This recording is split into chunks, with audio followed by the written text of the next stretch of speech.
Alhamdulillah, wa salatu wa salam ala rasulillah wa ala alihi wa sahbihi wa man walah.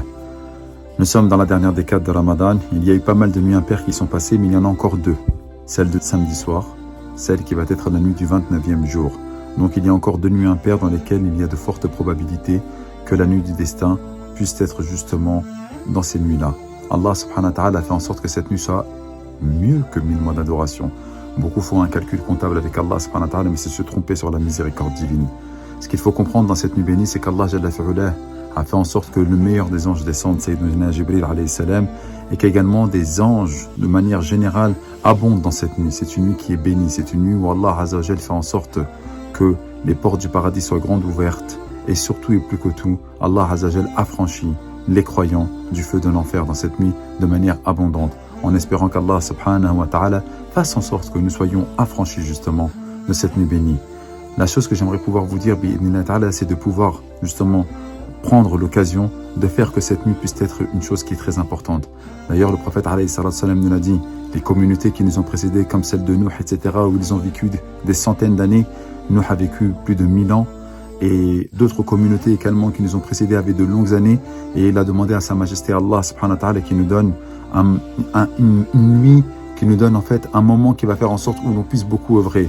Allah a donné comme cadeau au prophète Mohammed et donc à nous, à sa communauté, une nuit qui vaut plus de 1000 mois d'adoration, plus de 80 ans d'adoration.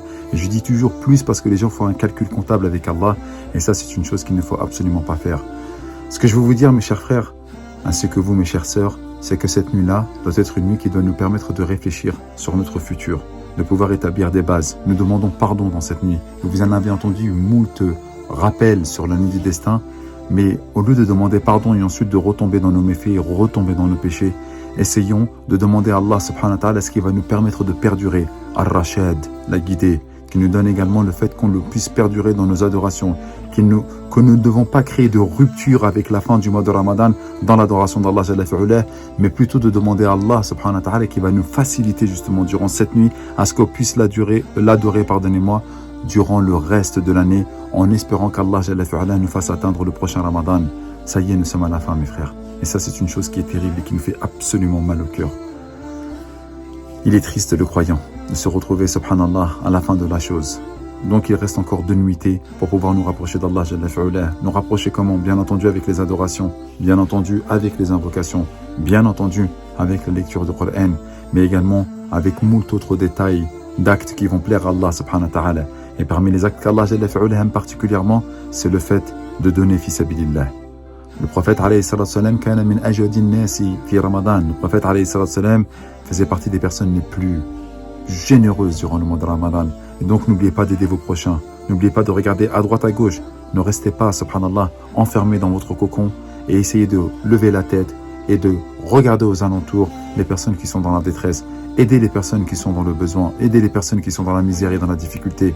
Participez aux projets qui vont être utiles pour la communauté, qui vont être utiles pour nos concitoyens, pour que Allah également nous bénisse durant cette nuit bénie.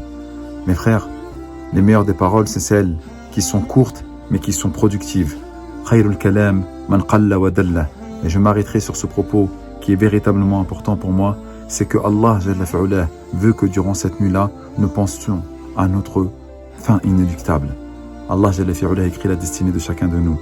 Et il y a une invocation qui est particulière durant cette nuit, c'est Allahumma innaka afu tuhibbul afwa fa'fu anna. Oh Allah, tu aimes effacer les péchés, efface nos péchés. Et non pas, Ya Allah, tu aimes pardonner. Al-afu, c'est mieux que le maghfira. Al-afu, c'est le fait d'effacer, alors que le maghfira, c'est le pardonner. C'est comme lorsque tu pardonnes à une personne, mais il sait également, et toi tu sais, que ce méfait, que ce péché est encore là. Or Allah fera en sorte de ne même pas l'aborder yawm al-qiyamah. Voilà pour moi. J'espère, bi'idhnillah ta'ala, que cette courte vidéo de moins de 5 minutes vous sera productive, en premier lieu à moi-même et ensuite à vous. Et j'implore Allah subhanahu wa ta'ala par ses noms les plus beaux et ses attributs les plus parfaits, qu'il puisse nous bénir durant cette nuit bénie, qu'il puisse nous affranchir du feu de l'enfer et qu'il puisse faire en sorte que, durant cette nuit, il exauce nos invocations, à savoir de pouvoir perdurer dans la guidée, toujours dans son bon souvenir et avoir un rapport correct et surtout, jusqu'à la fin de notre vie avec le Coran, proche. Qu'Allah nous préserve, qu'Allah nous réserve le paradis et qu'Allah subhanahu wa ta'ala nous pardonne et nous cache nos péchés. Subhanaka Allahumma bihamdik, ashhadu an la ilaha illa ant, astaghfiruka wa atubu ilayk.